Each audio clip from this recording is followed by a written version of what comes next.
Alright, we're going to be reassembling a Kirby G4 Vacuum. However, if you have a different model of the G series, it is typically very similar. So let's get started. So the first thing you want to do is attach this bearing plate onto the motor housing, and just notice that there is a kind of a gap on both the motor housing and this plate, and you want to make sure they line up. That is the ventilation duct, so that it can kind of blow air out of the vacuum. And when you put it on, you want to make sure that the shaft of the motor can spin. So as you put these screws in, just make sure that you don't over tighten it. There is kind of a rubber gasket, and you can over tighten it. Also, don't over tighten it on one side. That will lead to the fan kind of leaning in a certain direction. That'll wear it out too. So next we'll be putting in, these are T20 torque screws. We'll be putting them in the base.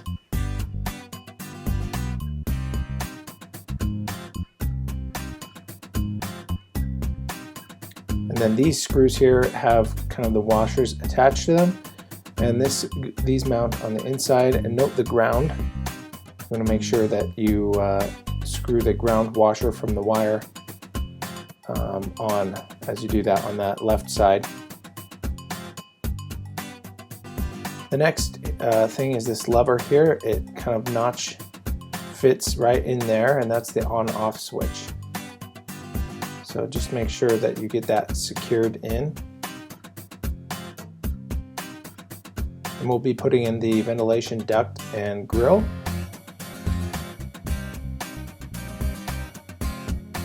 You just need to hold this in place and just make sure it's facing the right direction, and slide it down and screw it in.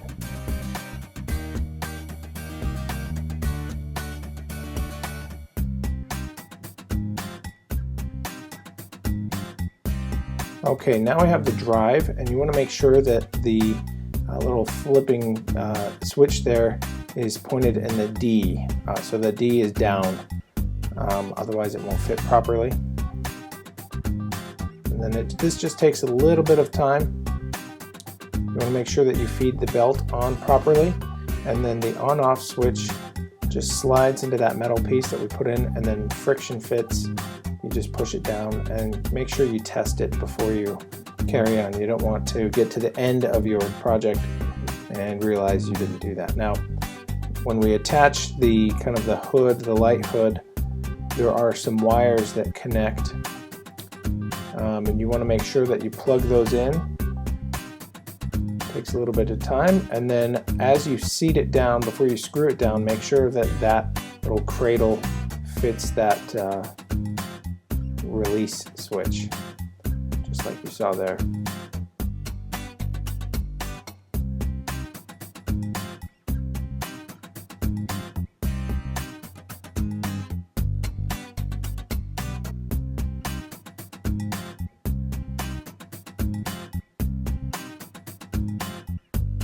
Okay, so after you screw that down, we'll be screwing in the base, and these are more T20 screws. There's 3 of them.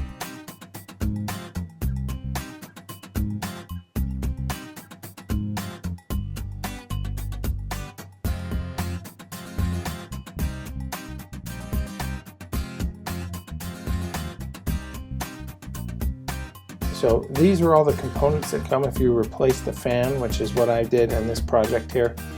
So you just want to pay attention to the order in which you're placing them on. That is the nylon washer, not the metal one. You want to make sure that it spins freely and that it's balanced. You don't want it scraping one side or another. Now this is the metal washer.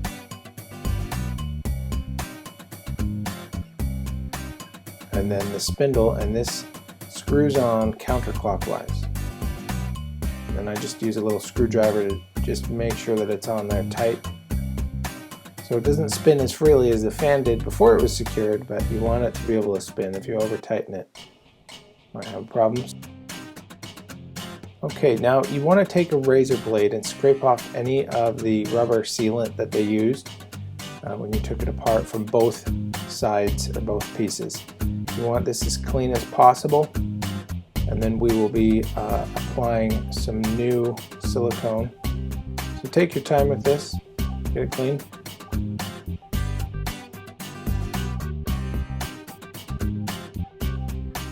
Here I have it's actually windshield gasket maker. It's a silicone based rubber, and so that's what I use. You can get any kind of silicone material. It doesn't really matter. Just make sure that you do even bead, not a ton, but you don't want to miss any spots. And I went around where the bolts go around, so the whole area. If that makes sense. Then just put these screws in. Now you'll notice that there's some screws in this part that are rounded, and then other screws are flush. So these 4 that I put in are all rounded T20 screws.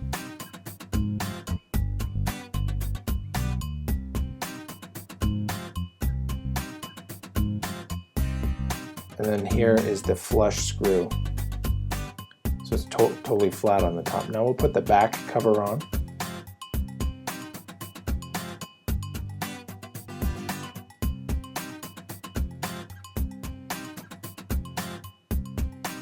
Put those 2 screws in the back. And then we will be putting 2 more flush screws that connect the back cover to the front piece. These are flat screws.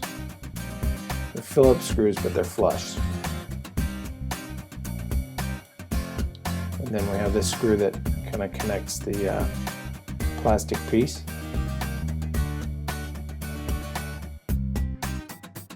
Then we'll be reattaching the power cable.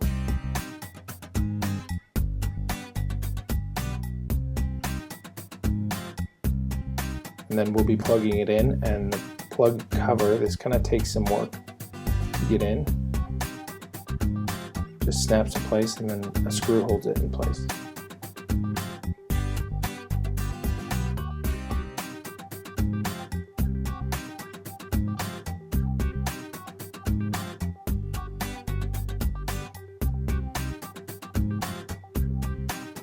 Okay, now we're coming to the lower brush assembly. Pay attention to the color on the side of each brush. We want both colors facing up in the same direction, depending on how much wear is on your brush. So I've got green that I'm going to be putting face up, and that allows you to make the brushes stand down further as you wear it out. And then the other thing you want to pay attention, obviously put the belt on, but that black piece of plastic on the side is the LED indicator that the brush is spinning when it's powered on. So just pay attention to that. And that there's not one on the left side, so it's only on one side. You want to make sure that you're putting it in on the side with the light in the assembly. And just securely fits in there, kind of wedges. Again, making sure that both sides, the same color on those plastic pieces on the ends, are facing up. And then just push your belt down. We'll be putting this metal cover on with the 2 latches.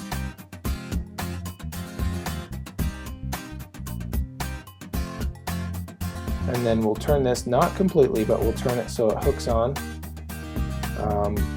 Once we have it on the vacuum cleaner, then we'll turn it the rest of the way, but that allows the belt to hook on. And then you just want to latch it on that bracket there, turn the latch, and then turn the front plastic belt release. And then we'll put the handle back on. And that's it. We put the whole Kirby vacuum back together. Hopefully you don't have any screws left, and if you have any questions, let me know in the comment section below. Thanks for watching.